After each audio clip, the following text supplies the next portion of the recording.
विश्वास विपत्ति पड़े पर मोहन हम के बिसरे हैं। आज वो द्रौपदी कहने लगी, अरे दुशासन, खींच, तुझे जितना खींचना है, जितना दम लगाना है लगा ले। हमारे अंदर विश्वास है कि जब वो हमारा सांवला सलोना, वो हमारा कृष्ण कन्हैया जब हमारी आवाज सुन लेगा ना, तो वो हमको ठुकराएगा नहीं, हमारी मदद जरूर करेगी। द्रौपदी कहती है दुशासन से कि देर लगी ना अबेर लगे, बिरना हिरना जस धावल है। अरे देर लगी ना अबेर लगी, बिरना हिरना जस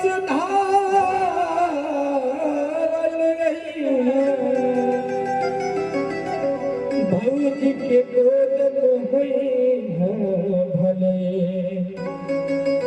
पर मोर फेर सुन फिर ना रही पई है।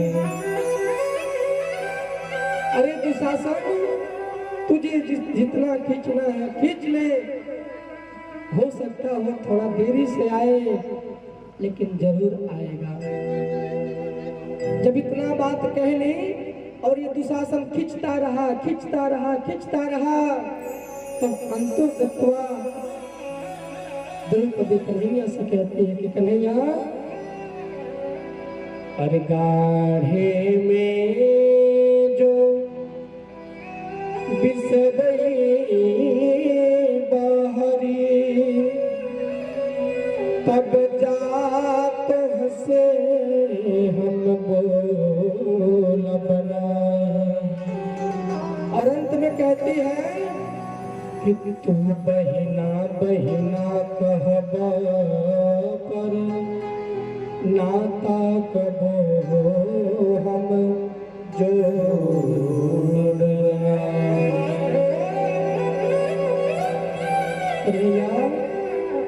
आज अगर गाढ़े में हमको विश्राम बना तो बहिना बहिना कहते रह जाइबा, लेकिन हम तुमके कबो नाता नहीं जोड़े। और इतना ही नहीं, वो द्रौपदी दोनों हाथ उठा करके बोली कि कन्हैया, अगर आज नहीं आए ना लाज बचाने, तो सुन लेना कान खोल करके। अरे सावन में तो है बांध बदे, जरई कब ताल में बोर बना है। अब पूस में जो खिचड़ी लेके आइबो, भले सड़ जाए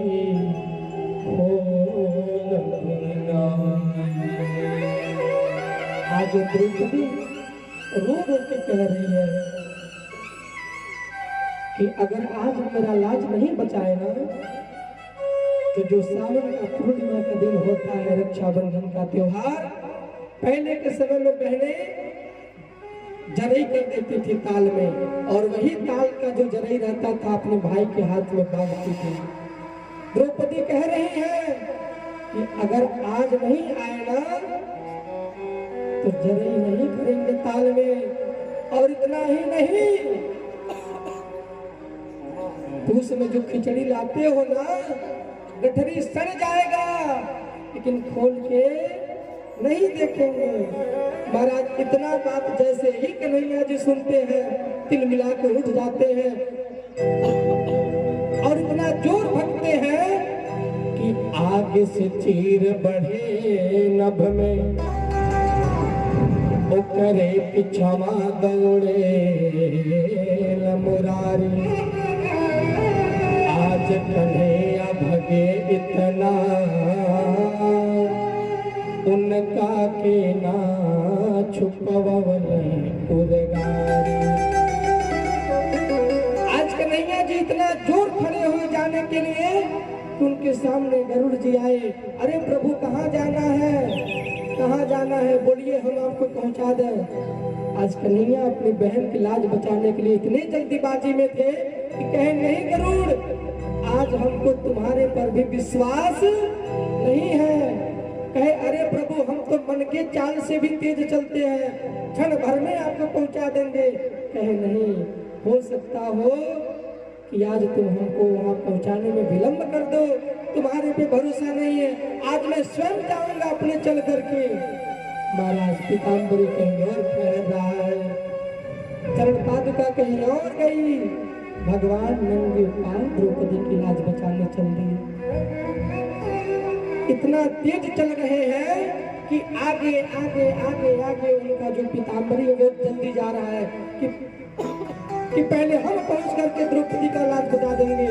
बीच में हमारे कन्हैया आ रहे हैं और पीछे पीछे गरुड़ देवता आ रहे हैं। तीनों विमान उड़े नभ में, सब एक दूसरे के आगे जाने के भाव से जल्दी जल्दी जा रहे हैं लाज बचाने। अंतो गत्वा हमारे कन्हैया जी सभा में पहुंच गए और इधर द्रौपदी का चीर खींचा जा रहा है, खींचा जा रहा है, दुशासन खींच रहा है, खींच रहा है।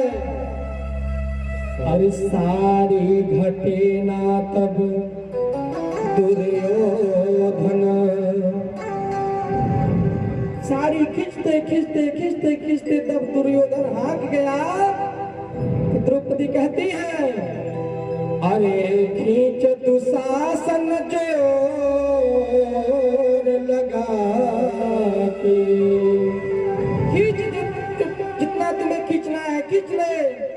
आज द्रौपदी जी हंस के बोल रही है, अरे जितना तुम्हारे पास ताकत है, जितना सामर्थ्य है, लगा लगा के खींच ले। अगर तुमसे नहीं हो पा रही है ना, ये जो तुम्हारा अंधा बाप बैठा है इसको भी बुला ले, बाप और पुत्र दोनों मिलकर के खींचो। अब तो द्रौपदी जान ही गई है कि हमारा कन्हैया आ गया है। इतना साड़ी खींचे, इतना साड़ी खींचे कि लिखने वाले को लिखना पड़ा, नारी है कि साड़ी है, साड़ी है कि नारी है, नारी ही की साड़ी है कि साड़ी ही की नारी है। लिखने वाले को लिखना पड़ा, खींचते खींचते पूरा जंग लग गया। द्रौपदी इन बातों में लगी हुई है, किनारे से कन्हैया चीर बढ़ा रहे हैं और बढ़ाते बढ़ाते देखे कि द्रौपदी एक बार भी कन्हैया की तरफ नहीं देख रही है। तो कन्हैया जी कहते हैं आके कन्हैया कहे बहिना, काहे बोलत नइखे खोहाइल बाड़े। अरे रहिया में हम पनियो न पियने, तनी देख हमें घमाइल बाड़े। मानो हास परिहास के भाव से कन्हैया जी कह रहे कि अरे बहिना क्यों नहीं बोल रही हो हमसे, क्यों परेशान है। अरे हम तुम्हारे लिए आए, रास्ते में रुक के कहीं जलपान भी नहीं किए, देखो पसीना बह गया है, पानी पीने के लिए नहीं पूछोगी। अरे बहन तुम चिंता मत करो, चिंता मत करो, तुम ऐसी वैसी की बहन नहीं हो। अरे द्वारिकाधीश के ते बहिना,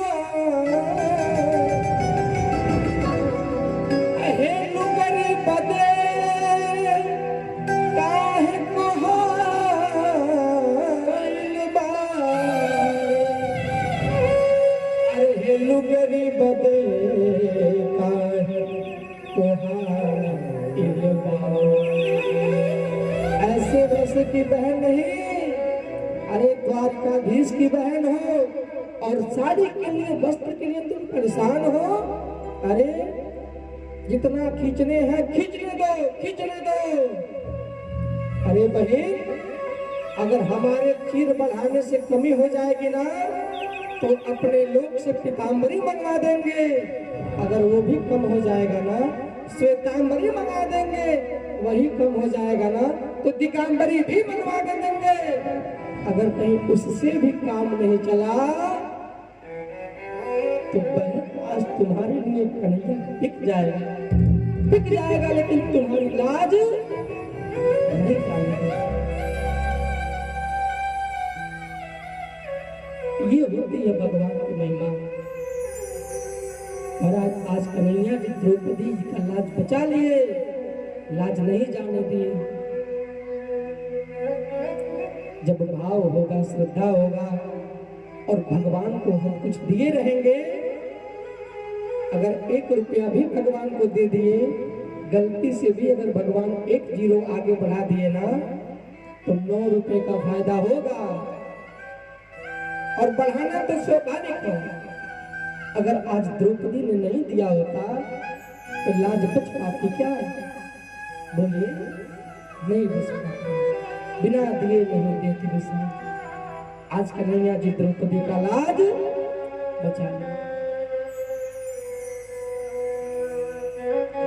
तो बारंबार यही निवेदन है कि दान पुण्य हमेशा करते रहना चाहिए। देखिए, धन की भी गति होती है। धन की 3 गति होती है, भोग, नाश, दान। भोग, दान और नाश। धन मिला है तो भोगिए। अरे हमने तो कई कंजूसों को देखा है, इतना धन दौलत होता है लेकिन हमेशा बनियान फटा हुआ ही पहनते हैं। पुराना कपड़ा, फटा हुआ कपड़ा पहनेंगे और पूछने पे कहेंगे अरे नया पहनेंगे तो थोड़ा ज्यादा इज्जत मिल जाएगा था, तभी लोग जानेंगे कि हाँ उपाध्याय जी है। तो कहने का आशय है, अगर भगवान ने आपको दिया तो भोगिए, दिनहीन मत बनिए। हम सबके पिता है भगवान, हम सबके पिता है, हम सब भगवान के संतान हैं। आपका बेटा अगर आपके सामने फटा हुआ कपड़ा पहन के आएगा तो आपको कैसा लगेगा? बताइए, बुरा लगेगा ना? दिए हैं भगवान तो भोगिए। भोगने से जो बचे तो अपने कमाई का 10 दान करिए। 100 रुपया कमा रहे हैं तो 10 रुपया देने में क्या हर्ज है? बोलिए। एक जगह कथा कर रहे थे, बोले कि जो है कि अपने कमाई का 10 दान करना चाहिए। 5000 अगर पाए तो कितना हुआ? बोलिए, 10 हुआ कि नहीं? 500 दान कर दीजिए। अगर 10 लाख मिल गया तो 1 लाख दान कर दीजिए। तब तक भक्तों में से एक लोग खड़े हो गए, महाराज जी ऐसा है कि अगर डिमांड के हिसाब से परसेंटेज भी कर दीजिए। अगर 10 लाख है तो 1 लाख देने में थोड़ा कष्ट होगा। 100 रुपया है तो 10 रुपये दे देंगे, लेकिन 10 लाख में से अगर 1 लाख देना हो तो थोड़ा कष्ट होगा। हम बोले प्रभु हम नहीं कुछ कर सकते संशोधन, ये तो शास्त्रों का बात है, तो जितना लिखा पढ़ा है उतना ही हम कह पाएंगे, अपने पास से कुछ नहीं कहेंगे। तो अपने कमाई का 10 दान जरूर करना चाहिए। अगर दान भी नहीं किए तो लास्ट में जो धन का गति होता है नाश। सोम का धन शैतान खाता है, कहावत बुजुर्गों का है। भोग नहीं किए, दान नहीं किए तो नाश होना। तो इस नाते निवेदन है सभी से कि खूब बढ़िया भोगिए, दान करिए, नाश मत होने दीजिए। आइए सभी लोग को प्रेम से बैठेंगे, क्योंकि आज प्रसंग बहुत बड़ा है। अगर आप लोगों की इच्छा रहे तो समय को ना देखा जाए आज। हम तो उसी नाते आज अपना घड़ी चार्ज नहीं किए, स्विच ऑफ हो गया है कि आज टाइम नहीं देखेंगे, ठीक ना? आप लोग तैयार भी रहेंगे? ठीक है। बोले बाके बिहारी लाल की। ये जो कथा चल रहा है पावन श्रीमद् प्रज्ञा पुराण। प्रज्ञा पुराण कथा के क्रम में आज हम लोग आगे बढ़ेंगे और आज का जो ये प्रसंग है दीप उत्सव का, इसके साथ कथा है परिवार निर्माण की। परिवार निर्माण आजकल अगर चिंता का विषय बना हुआ है तो सबसे बड़ा चिंता का विषय अपना खुद का परिवार है।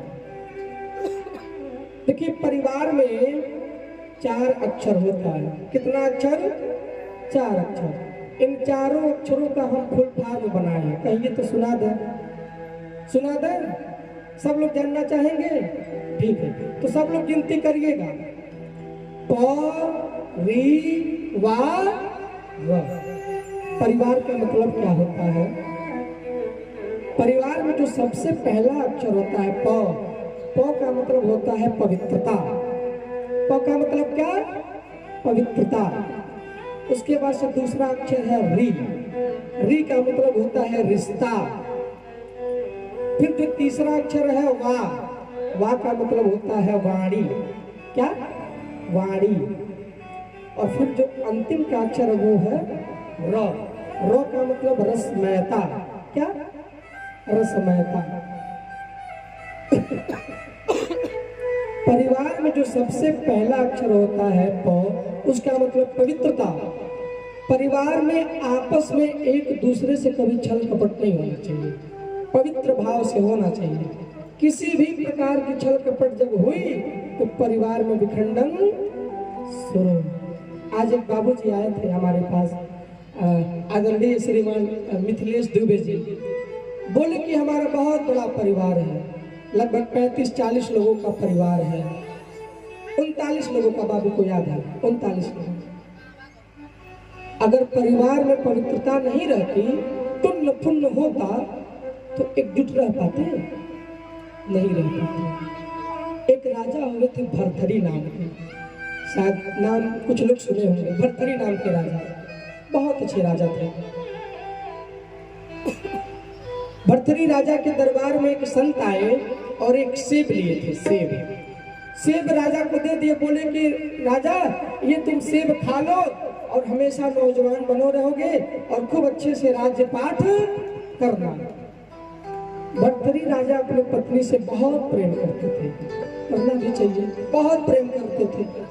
सोचे अरे लाओ, हम अपने पत्नी से बहुत प्रेम करते हैं, ये सेब जो है कि हम अपनी पत्नी को दे दें, वो खाएगी, बनी रहेगी हमेशा।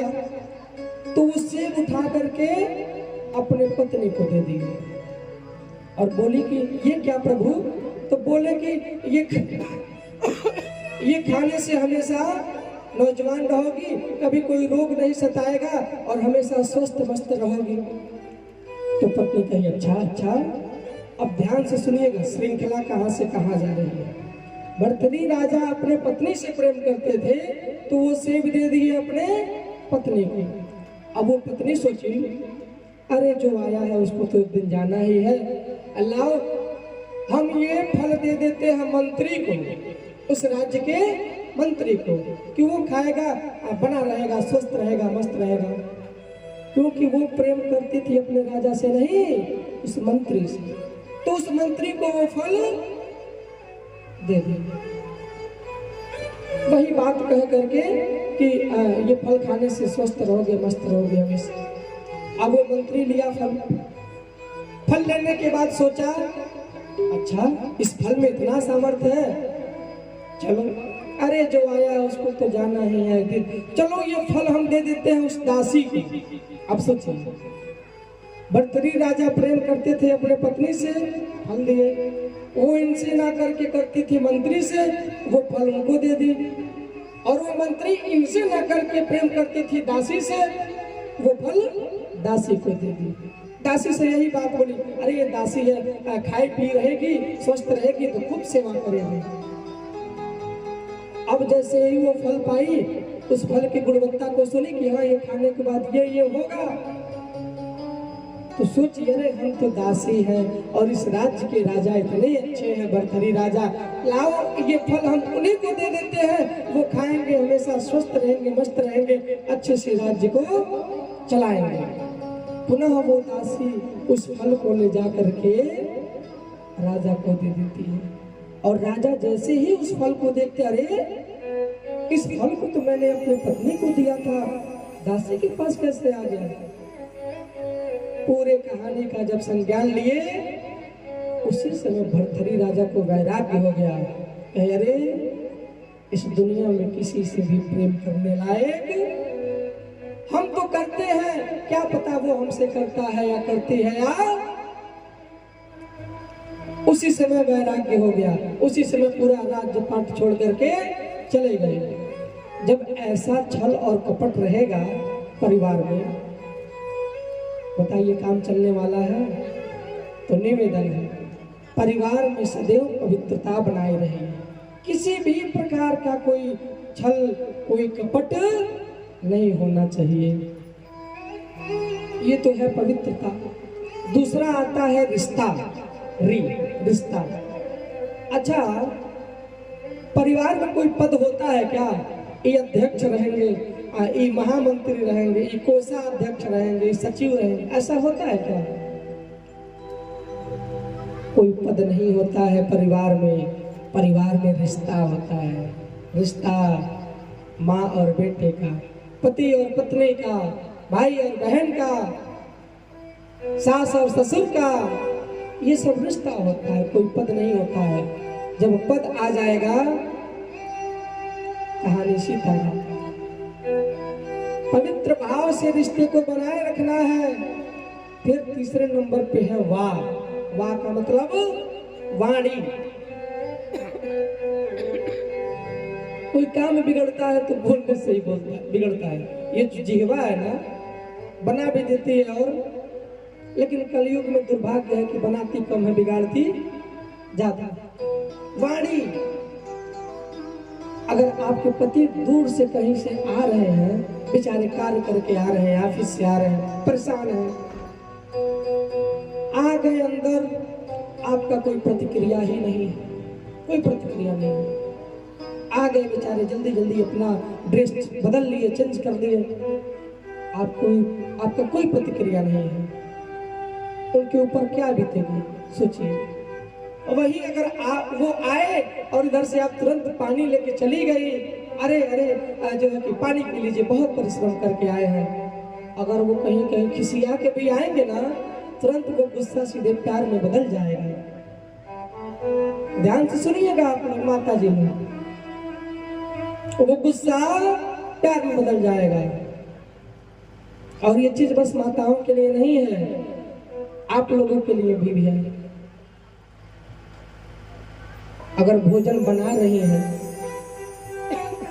कहीं गलती से हाथ में नमक ज्यादा हो गया तो कर करा के नहीं धर लेना है। अरे नमक ज्यादा डाल दी, ये कर दी, वो कर दी, तुमको बनाने नहीं आता, हमारा कर्म फूट गया, तुम्हारे जैसे से विवाह हो गया। ऐसा बोलेंगे तो उनका सुधार नहीं होगा और बिगाड़ होगा। कहिए, अरे प्रिय क्या स्वादिष्ट भोजन बनाती हो, मानो अमृत लगता है। महाराज माता जी लोग तो रच रच के कल से बनाना प्रारंभ कर देंगे।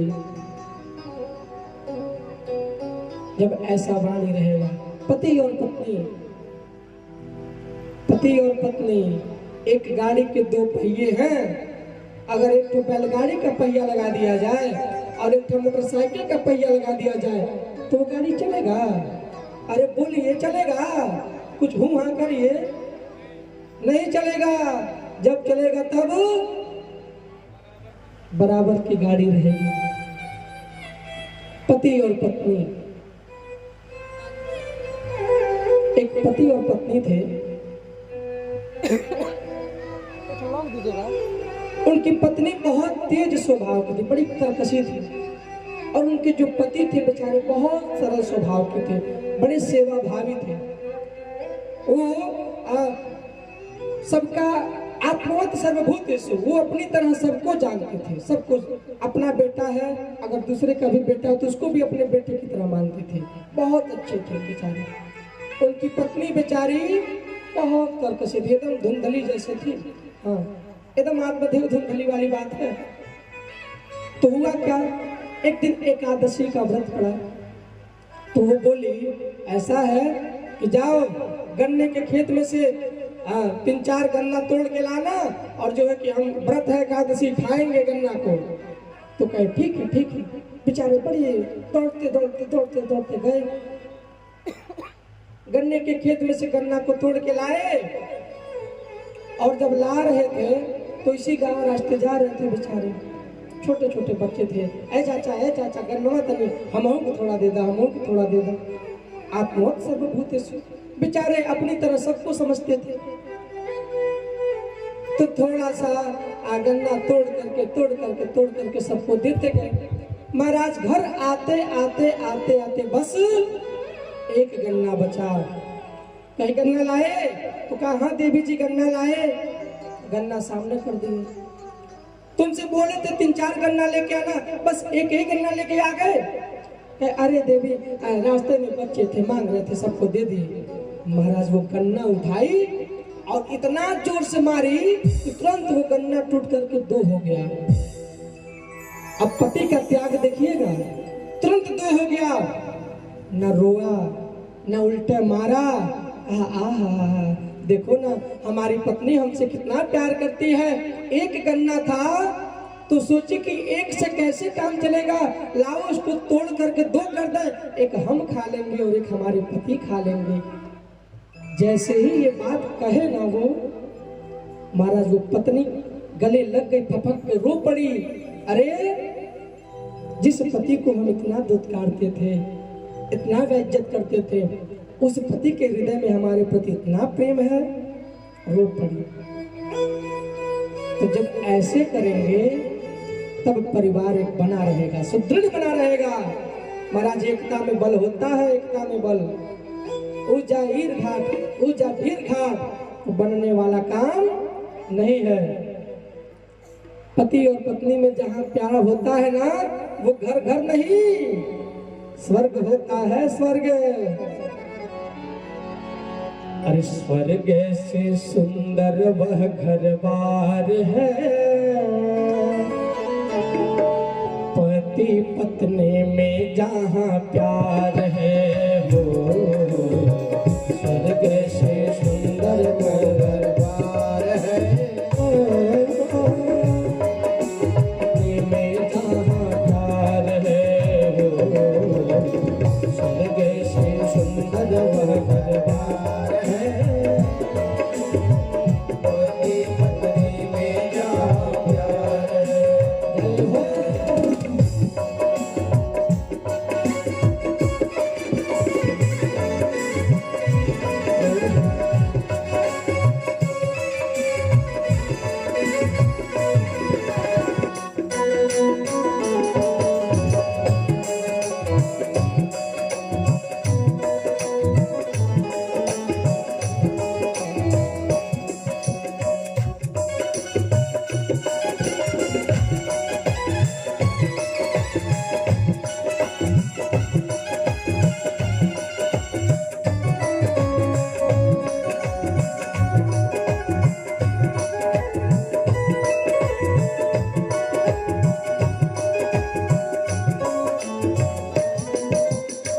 महामंत्र का के भोग लगाती है, पहली रोटी वो को खिलाती है।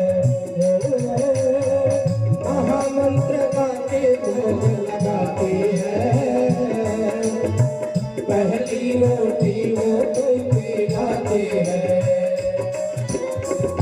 पहले का जो समय था वो रसोई घर था, रसोई घर। लेकिन आज क्या हो गया है? किचन। किचन का मतलब किच किच, किचन का मतलब किच किच, जहाँ किच किच होता है। रसोई रस होई, जहाँ रस होगा। अब तो किच किच हो गया। अब फिल्मी गाना सुन करके, डिशुम कराटा देख करके भोजन बन रहा है, तो जो खाएगा उसके अंदर भी वो होगा कि नहीं होगा हलचल। जब महामंत्र गा के भोग लगाती है,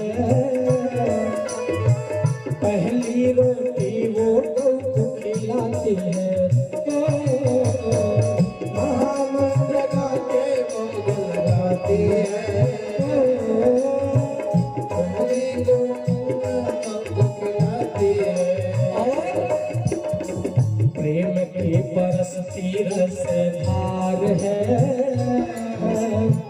प्रेम की बरसती रसधार है,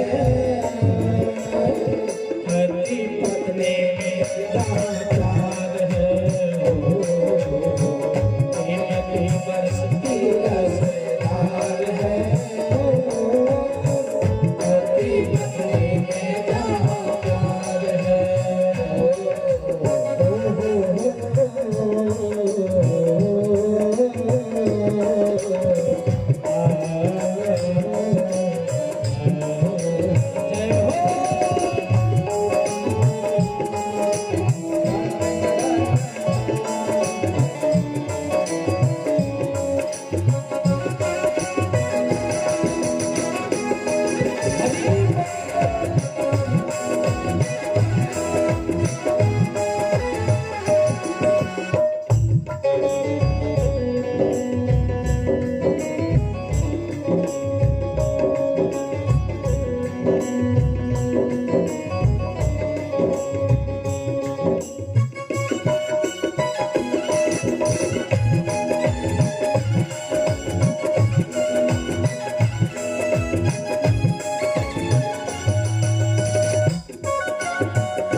ध्यान से सुनिएगा माता जी लोग,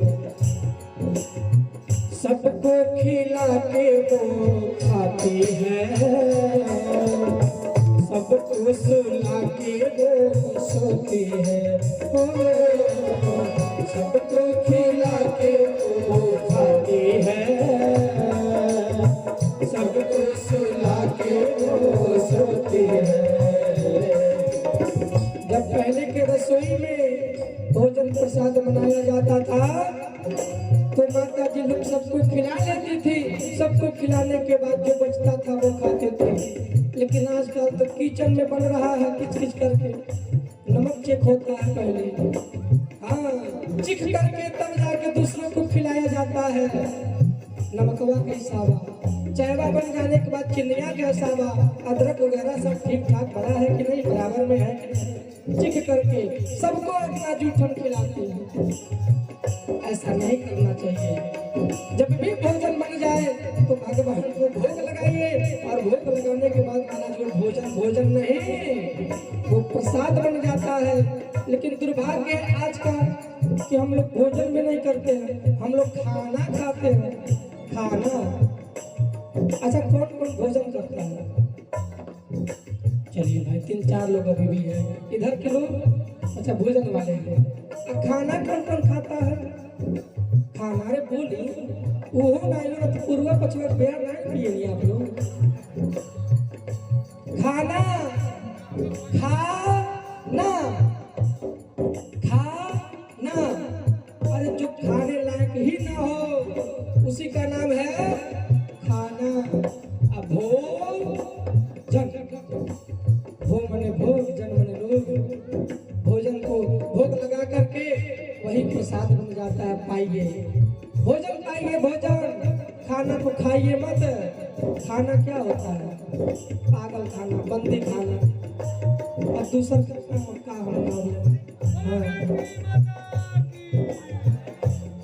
खाना वो होता है जो खाने लायक। हम लोग अभी नेपाल में थे तो उधर मांस मछली को कहते हैं लोग मासू को पसल हुन्छ, मासू को पसल हुन्छ। मांस मछली खाना के अंतर्गत आता है, जो बिना नहाए धोए बनाता है वो खाना है। अब निर्भर करता है कि आप लोग अपने परिवार वाले को खाना खिलाएंगे कि भोजन खिलाएंगे। हाथ जोड़ के निवेदन है, जो खाने लायक नहीं है उसको मत खिलाइए, नहीं तो वो कुबुद्धि कभी निकलने वाली नहीं है। कितना हो जब तक करिए, जब अंदर दुर्बुद्धि रहेगा तो सुबुद्धि आने वाला। भोजन कराइए अपने बच्चों को, अपने पति को, अपने सास ससुर को, नहा धो करके पूजा पाठ करके भोजन पकाइए। नमकवा कम रहेगा वो भी अमृत लगेगा। भगवान को भोग लगा के करिए। सबको खिला के वो खाती है, सबको सुला के वो सोती है, सबको खिला के वो खाती है, सबको खिला के वो सोती है। और इतना ही नहीं, बड़ों का करती सत्कार है, बड़ों का करती सत्कार है, होती पत्नी में क्या प्यार है, बड़ों का करती सत्कार है, होती पत्नी में क्या हमने कुछ माताओं को देखा है कि सिंदूर ऐसा लगाती है कि पता नहीं चलता है कि विवाहित है कि अविवाहित है। थोड़ा सा लगा करके ऐसे फूल बना करके बाल को सेट कर देती है, बेचारे उसी में अपनाते हैं, एकदम ऊपर नीचे होते हैं। आप लोग नहीं ना ऐसा करते हैं? बिहार में हम जब भी कथा करने जाते हैं ना, तो वहाँ माताओं को देखते हैं नाक से उठाती हैं यहाँ तक, पूरा लंबा मांग भरती हैं, अपना सिंदूर लगाती हैं। हम अपने इधर की माताओं को देखते थोड़ा सा छुपा के बंद कर देंगे, उसी में बेचारे घबराते हैं। पहले के समय में घूंघट होता था, घूंघट पहले लोग इतना करते थे। आधुनिकता आया इतना हो गया, थोड़ा बहुत और आधुनिकता आया इतना हो गया, थोड़ा बहुत और आधुनिकता आया यहाँ आ गया। अब तो ऐसा शहरों में देखने को मिलता है कि घूंघट उनके पूरे शरीर पे नहीं है। तो निवेदन है, हमारे सनातन की जो संस्कृति है उसको खत्म नहीं किया जाए। दुर्गा जी को कभी आप लोग जींस का पैंट पहनते देखे हैं, टी शर्ट? काली माता को, सीता माता को, किसी भी देवी देवता को देखे हैं क्या कभी पहनते हुए? तो जब हम लोग उन्हीं के वंशज हैं तो क्यों इस पाश्चात्य संस्कृति को, विदेशी फार्मा को लेते आए अपने यहाँ? कोई बात नहीं, आधुनिकता है, थोड़ा बहुत चल सकता है, लेकिन उसका भी एक दायरा होना चाहिए। निवेदन है, इस चीज को अनुसरण करिएगा आप लोग। हाँ, नहीं तो कलयुग है, प्रचंड पे है। और पति पत्नी का क्या दायित्व होता है? दोनों ही मिलकर यज्ञ रचाते हैं, दोनों ही मिलकर सत्संग जाते हैं, दोनों ही मिलकर यज्ञ रचाते हैं, दोनों ही मिलकर सत्संग जाते हैं। यही तो मोक्ष का दरबार है, यही तो मोक्ष का दरबार है। पति पत्नी में जहाँ, वो घर घर नहीं, वो स्वर्ग है। अरे स्वर्ग से सुंदर वह घर बार है जहाँ, ये बस आनंद नहीं लेना है इस संगीत से, इसको अनुसरण करना है, फॉलो करना है। तो करेंगे ना? जो लोग पहले से करते हैं उनको बहुत बहुत साधुवाद, जो लोग नहीं करते हैं ये दास आज निवेदन कर रहे हैं, करिएगा, करेंगे, अद्भुत आनंद आएगा। अब दिन नहीं रखना चाहिए, महीनों में बीत जाते तब करेंगे, इसलिए बीत जाते तब करेंगे नहीं, अभी से करना प्रारंभ कर देना है। बोले यज्ञ भगवान की जय, बोले गायत्री माता की जय। ये तो था वाणी कि बोलना है तो कैसा, किसी को कष्ट ना हो, किसी को दुख ना हो। हम लोग कभी कभी पश्चिम दिशा में जाते हैं, आनंद नगर दिशा में, फरिंदा साइड में जाते हैं, उधर के लोग तो बोलते इतना कर्कश बोलते हैं, अगर कहीं बेचारे उनके पति खेत में से काम करके आए ना तो उनकी पत्नी वहीं खड़ी रहेंगी, कुछ नहीं देती पानी उन्हें पीने को, कहे तनी पानी उन्हें लाओ ना पिए के, जा आपका दल में ढकोल लो, भूख लो। ये कोई शब्द है जी? बेचारे का प्यास लगा रहेगा वो भी खत्म हो जाएगा सुनकर। ऐसा नहीं बोलना है। बोलना है ऐसा कि अगर भूख ना लगा हो, प्यास ना लगा हो, फिर भी 2 कौर बेसी खा ले। तो निवेदन है और बस बतिया यह पाचन खातिर नहीं है आप लोगों की, ठीक ना? करेंगे सब लोग ना? कौन कौन करेगा? तो हाथ उठा के भगवान को दिखा दीजिए, फोटो खींचना। अच्छा, उधर के लोग लग रहा नहीं करेंगे अभी। अरे राम, ऐ महाराज ऐसा नहीं करिए, बड़ी हृदय से हम कहे हैं, जरूर करिएगा। गुरु जी माता जी सबका फोटो खींच लीजिए। जो नहीं करेगा उसको सपने में जाके फिर प्रेरणा दीजिएगा ताकि वो लोग कर ले। बोलिए भगवान। फिर चौथे नंबर पे आता है रसमय था। रस महाराज, जब परिवार में रस रहेगा, जब परिवार में रस रहेगा तो परिवार कभी टूटने वाला नहीं है। परिवार में रह करके भी यज्ञ किया जा सकता है, सत्संग किया जा सकता है, भगवान का भजन किया जा सकता है। कुछ लोग तो कहते हैं कि गृह कार्य नाना जंजाला, घर के काम, छोटे छोटे बच्चे हैं, पति है, पत्नी है, काम है, घर है, खेती है, बाती है, हम रह करके कहाँ भगवान का भजन कर पाएंगे, कहाँ 9 दिन यजमान बन पाएंगे, 4 दिन यजमान बन पाएंगे। महाराज, जिस परिवेश में आप हैं ना, उसका नाम है गृहस्थ आश्रम। क्या है? गृहस्थ आश्रम। वेदों में ऐसा लिखा हुआ है, धन्यो वै गृहस्थ आश्रम। जिस आश्रम में आप हैं, हम हैं, उस आश्रम को धन्य धन्य धन्य कहा गया है। साधु लोग, ब्रह्मचारी लोग दिन भर राम राम राम राम राम राम राम राम करेंगे। तपस्वी लोग एक पैर उठाकर, एक पैर खड़ा होकर, दोनों हाथ ऊपर करके ओम प्राणायाम साधे रहेंगे। जो फल उनको मिलेगा। गृहस्थ आश्रम में रह करके ना, अगर प्रेम से हम भगवान का भजन कर लें, भगवान की कथा को सुन लें, भगवान का नाम जप लें, इससे बड़ा कुछ नहीं करना है। गृहस्थ आश्रम में इतना ताकत होता है, इतना सामर्थ्य होता है। राम जी ब्रह्मचारी थे क्या? अरे वो भी गृहस्थ आश्रम में थे। किस लिए आए? कि दुनिया वालों देख लो, जिससे तुम दूर भागना चाहते हो, कहते हो कि इसमें रह करके भी नहीं हो पाएगा। देखो, गृहस्थ आश्रम में रह करके पिता की मर्यादा को बचाने के लिए आज मर्यादा पुरुषोत्तम बन गए, पुरुषों में उत्तम बन गए। 14 वर्ष का वनवास कर लिए। बताइए, तो गृहस्थ आश्रम से घबराना नहीं है। गृहस्थ आश्रम तो महाराज इतना सुदृढ़ आश्रम है कि काम करते रहिए, नाम जपते रहिए। भाव से एक बार नाम ले लीजिए, पूरा काम छुट्टी। तो आइए थोड़ा 2 मिनट सभी लोग ताली बजाते हुए। हाँ, हो श्री राम जय राम, जय जय राम, श्री राम जय जय जय,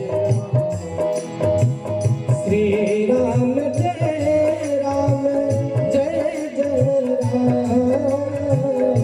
श्री राम जय राम, जय जय राम। पतित पावन सीताराम, पतित पावन सीताराम, श्री राम जय राम, जय जय राम। सियावर रामचंद्र भगवान की। तो धन्यो वे गृहस्थ आश्रम। गृहस्थ आश्रम को धन्य धन्य कहा गया है। एक महाभारत का दृष्टांत है, सुना दे क्या? गृहस्थ आश्रम की। आज आप लोगों को विलंब नहीं ना होगा।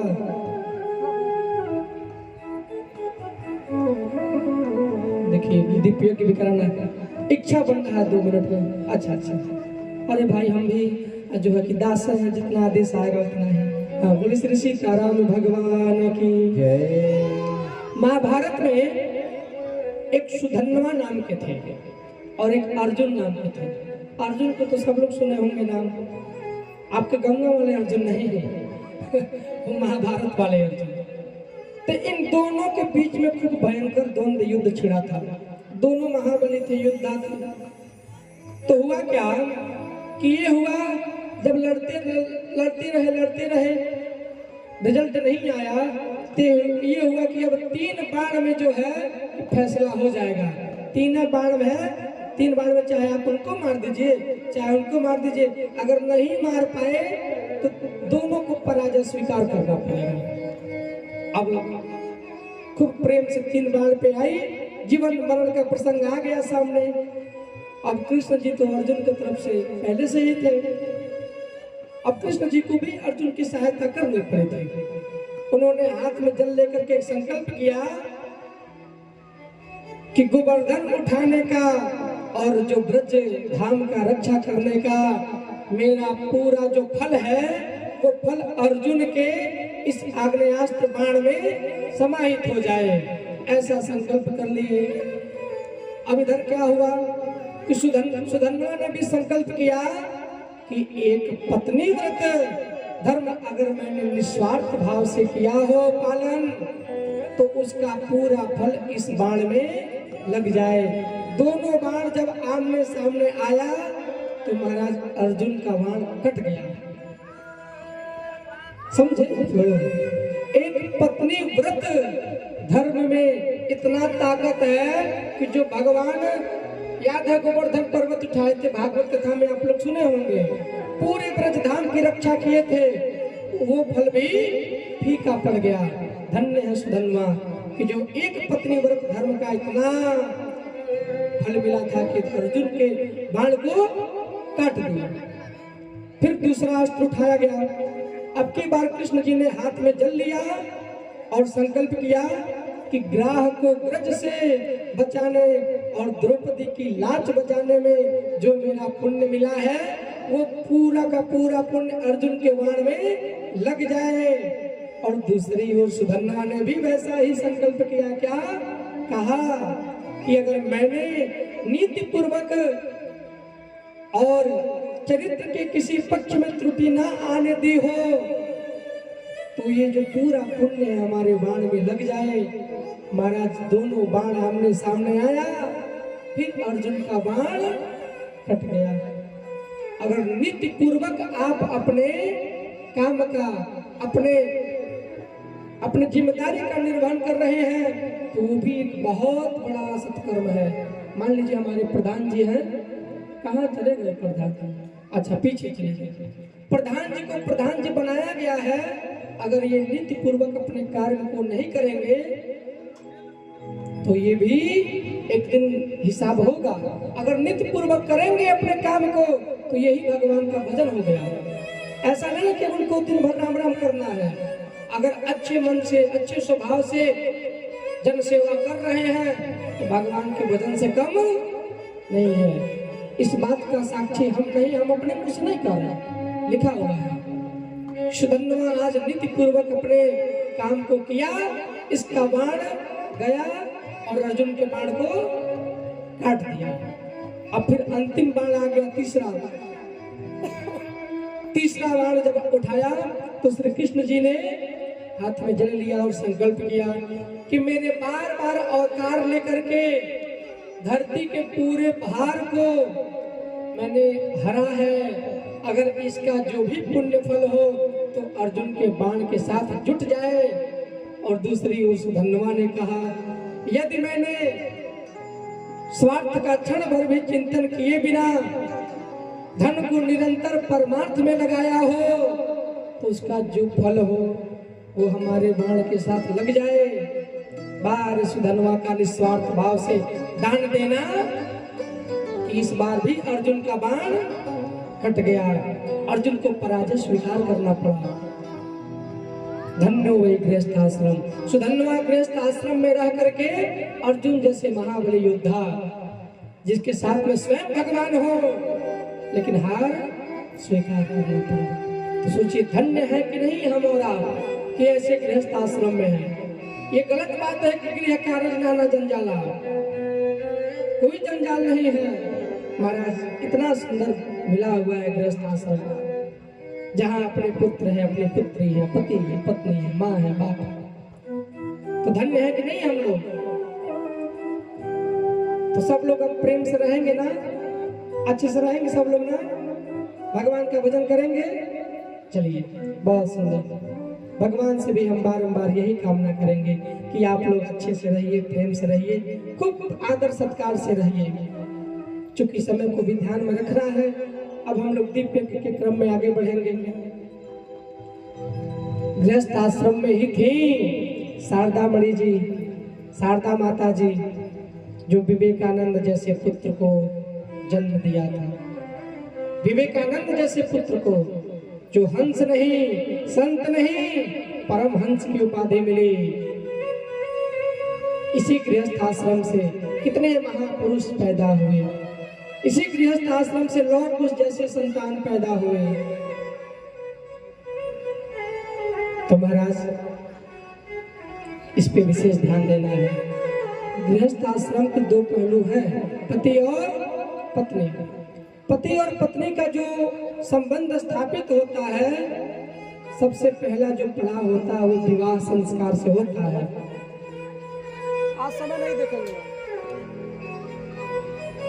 हाँ, एक कितने दिन के कार्यक्रम में समय नहीं देखेंगे। हाँ, सीताराम, राधे श्याम। पति और पत्नी का जो पहला पड़ाव होता है वो विवाह संस्कार से होता है। जरा विचार करिए, अपने वेदों में लिखा हुआ है कि रात्रि कालीन में वेद मंत्र नहीं बोलना चाहिए। हम और आप गलती करते हैं, जानबूझ के गलती करते हैं। एक समय ऐसा था, देखिए हमारे गुरुदेव लिखे हैं कि परिस्थिति से तालमेल मिला करके ही रहना चाहिए।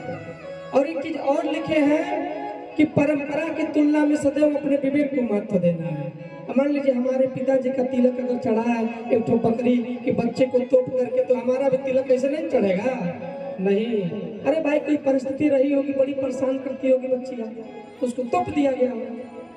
तो परंपरा उसको नहीं बनाना है, परंपरा की तुलना में सदैव विवेक को महत्व देना है। विवाह संस्कार पहले विवाह दिन में होता था, अब रात में। हम आप लोगों से पूछेंगे, पहले जब विवाह होता था तो विवाह की जो प्रक्रिया होती थी, जो पद्धति होती थी, वही मुख्य होता था। लेकिन आज विवाह में क्या मुख्य हो गया है? सबसे बढ़िया बैंड पार्टी कौन है? हाँ? सबसे बढ़िया ड्रामा पार्टी कौन है? वह जाए तब हमारे बियाह हो जाता है। हाँ। हम लोग जैसे नौजवान बच्चों का जिद है, ध्यान से सुनिएगा जो जहाँ है। महाराज, विवाह एक ट्रेनिंग रूम है, ट्रेनिंग हॉल है, प्रशिक्षण केंद्र है। विवाह का जो कर्मकांड होता है कम से कम 4 से 5 घंटे का होता है। पंडित जी, 4 से 5 घंटे का कर्मकांड होता है। लेकिन दुर्भाग्य है कि आज 20 से 30 मिनट में विवाह। पंडित जी को किनारे से संकेत मिल जाता है, बाबा अरे तरह हलिया है, अब विदाइयों कर एक बाजू है। जिस समय पंडित जी प्रशिक्षण देते हैं उस समय तो कैमरा में चला जाता है, जयमाल के मंच पे चला जाता है। पहले भी वरमाला होता था, जयमाला होता था, लेकिन जैसे आज हो रहा है वैसे नहीं। सीता जी भी राम जी को जयमाला डाले हैं। महाराज, पहले विवाह में जोड़ने का काम होता है, आज तो तोड़ने का काम होता है, तोड़ने का काम। बारात जाता है, इधर किसी का पांव टूटा, किसी का हाथ टूटा।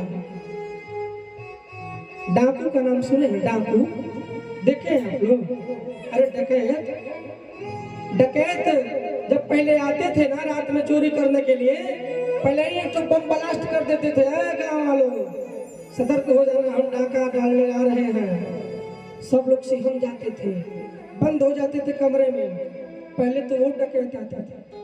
भाई बुरा ना मानिएगा, क्षमा चाहेंगे, बात कड़वी है परंतु सत्य है। आज भी डकैत आते हैं चोरी करने, डाका डालने।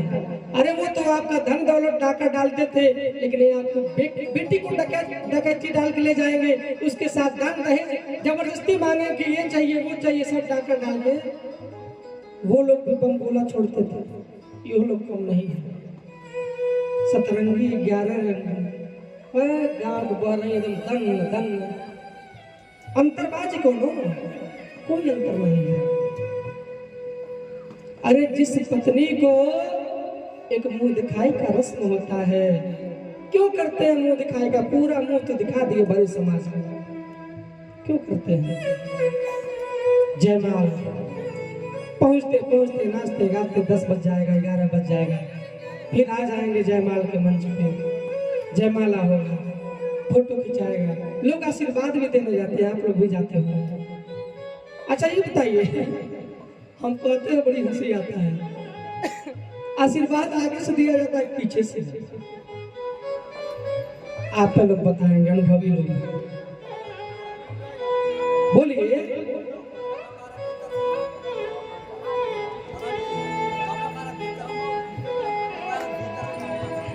बोलिए, आशीर्वाद कहाँ से दिया जाता है? आगे से कि पीछे से? आगे से। जयमाल में कहाँ से दिया जाता है? पीछे से। आशीर्वाद ऐसे दिया जाता है कि ऐसे? अरे बोलिए, ऐसे कैसे देते हैं जयमालवा पे? ए बाबू, ई जइया पूर्व तो तू जइया पश्चिम। हाँ, कब एक साथ में कहीं आगे बढ़िया। इसी का देन है कि कभी प्रेम नहीं हो पा रहा है। हंसिए, आ गए मेरे मौत का तमाशा देखने। ये वाला सीन नहीं है, सोचने का विषय है,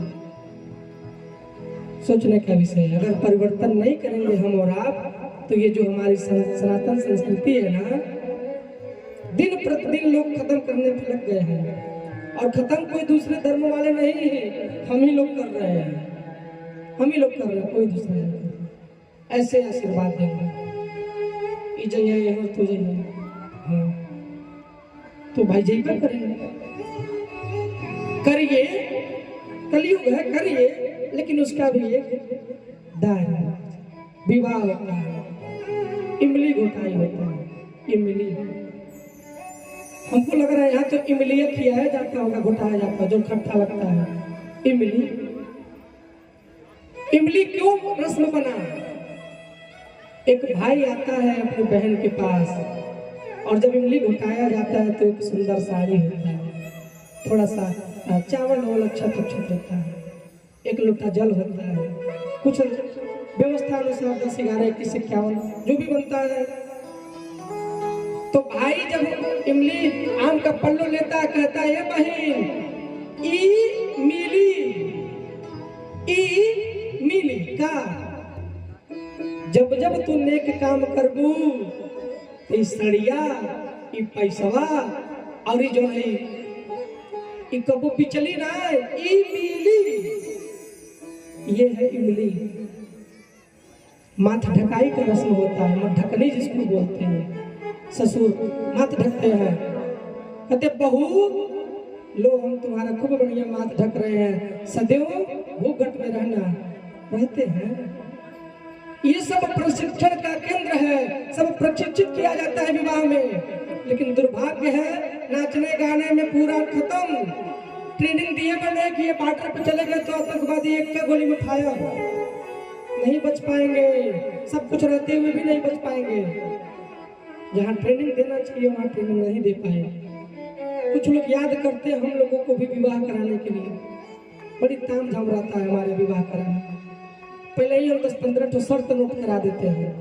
दुर्भाग्य है कि जिस विवाह के पूजन के मंडप पे गौरी गणेश भगवान का, पितरों का पूजा, समस्त देवी देवताओं का पूजन होता है, वहाँ बोटी कटता है जी, बोटी मांस कटता है, मछली। एक विवाह को करने के लिए ना जाने कितने जान को, प्राण को खत्म कर दिया जाता है, उड़ा दिया जाता है। याद करिए सबरी माता को क्यों वैरण हुई थी, क्यों वैरण घर द्वार भाग गई छोड़ के, विवाह के मंडप से भागी थी। जब बकरियों को काटा गया बरातियों को भोजन पाने के लिए, कहीं आज हमारे विवाह के लिए इतना लोगों का जान जाएगा, नहीं करेंगे ऐसा विवाह, भाग गई। और आज सब कुछ छोड़ करके मांस कट रहा है, पत्तल मांस लोग खा रहे हैं, विवाह कर रहे हैं। तो पहला शर्त होता है इसको नहीं बनाइएगा, तब तो आएंगे।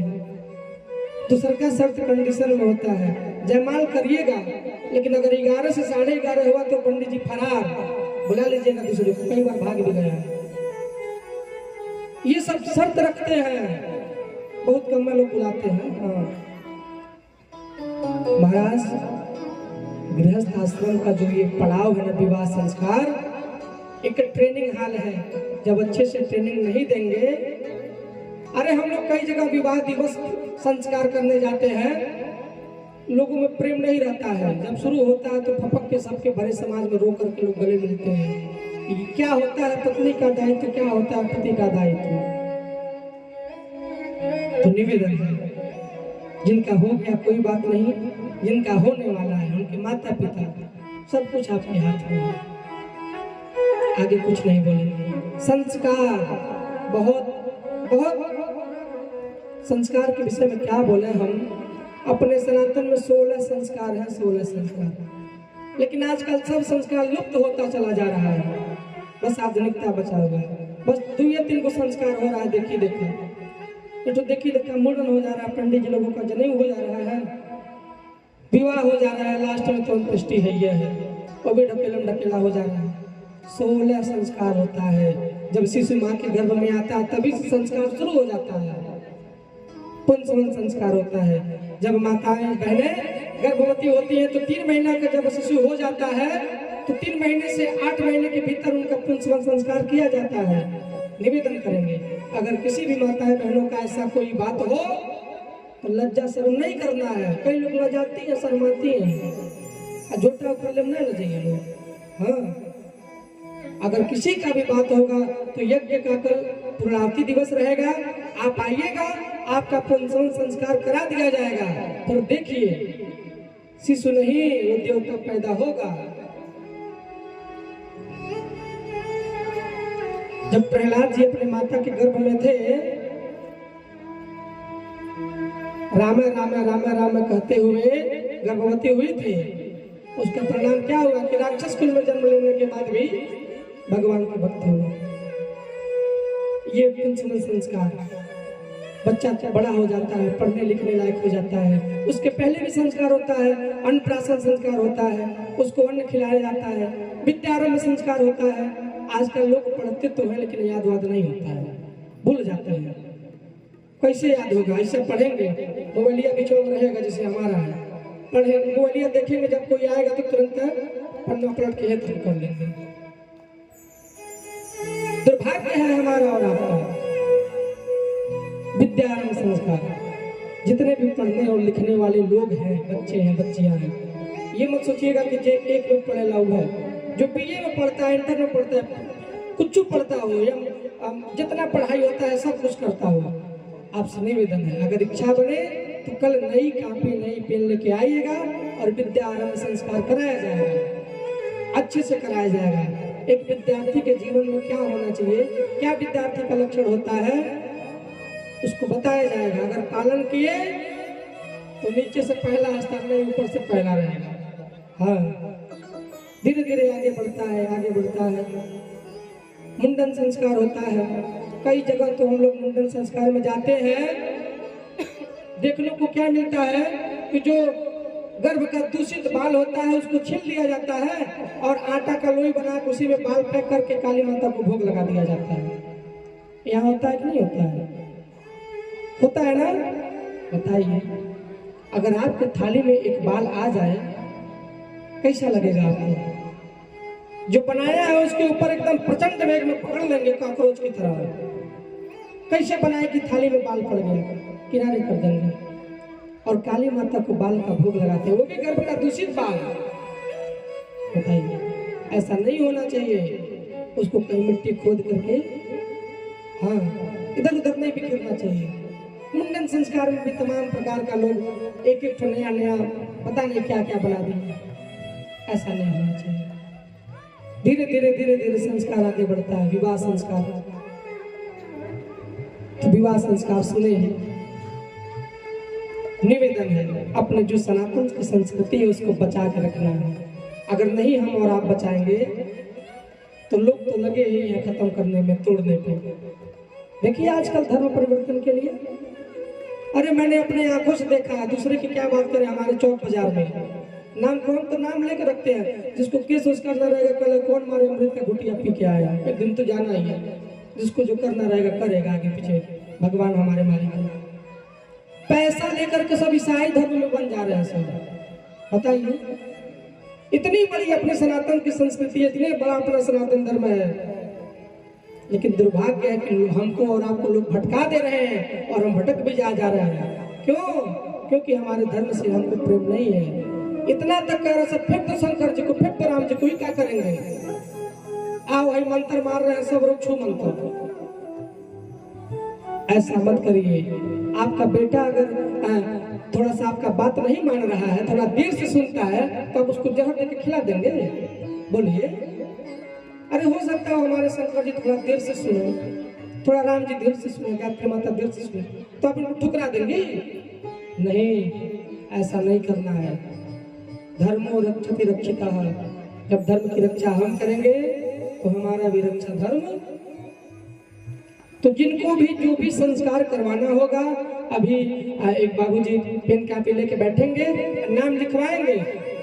अगर आपके जान पहचान में भी कोई गर्भवती होंगे तो उनको जो है कि उनका नाम नोट कराइए, कल ले आइए, उनको अच्छे से कराया जाएगा। कुछ सामान नहीं लाना है किसी भी प्रकार का, बस विद्यारंभ वालों को अपना कापी पेन लाना है। अगर गायत्री मंत्र उपलब्ध हो जाएगा, गायत्री मंत्र लेखन की एक पुस्तिका आती है, तो आदरणीय हमारे पांडे जी उपलब्ध कराएंगे, अगर व्यवस्था बन जाएगा तो। नहीं तो आप लोग अपना कापी पेन लाइएगा, अच्छे से संस्कार कराया जाएगा। फिर देखिए बदलाव। ये तो है संस्कार। जन्मना जायते शूद्रः द्विज संस्कार उच्यते, वेद पठेति भवेत् विप्रा ब्रह्म जानाति ब्राह्मणः। जब तक आपका संस्कार नहीं होगा तब तक महाराज आप शूद्र ही रहेंगे, चाहे भले ही कोई जी रहिए। तो संस्कार करना आवश्यक है।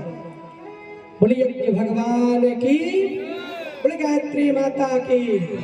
चलिए समय को ध्यान में रखते हुए अब हम सभी लोग दीप यज्ञ के कार्यक्रम में प्रवेश करेंगे। प्रभु पुस्तक कुछ बात बता दीजिए, पुस्तक दीपक वाला।